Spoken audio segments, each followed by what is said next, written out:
Hello, it's Blake Tucker, aka Dr. Inkwell. I don't want you to drink more, I want you to drink well. Today we're making the Murder Hornet. It's a variation of the bee's knees, but it has a killer combination.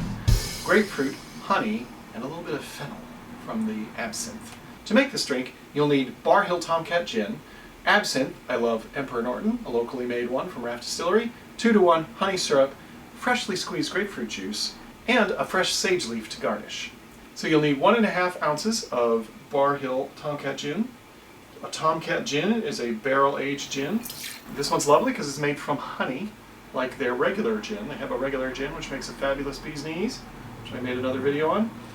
You'll need 1/4 ounce of absinthe, 3/4 ounce 2-to-1 honey syrup, and 3/4 ounce freshly squeezed grapefruit juice. Add some ice, and shake. Fine strain into a coupe, and then to garnish, grab a fresh sage leaf and give it a slap. That will release the oils.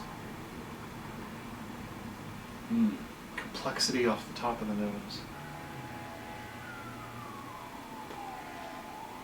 God, I love this. It's a great combination of barrel, the complexity you get from those three flavors together, plus a little sage over the top.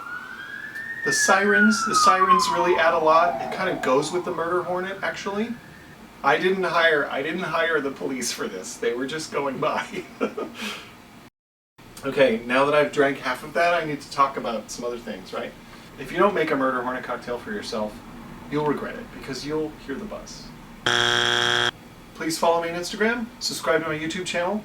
Thanks for watching. I gotta fly. I want to drink that all day. I'm getting buzzed.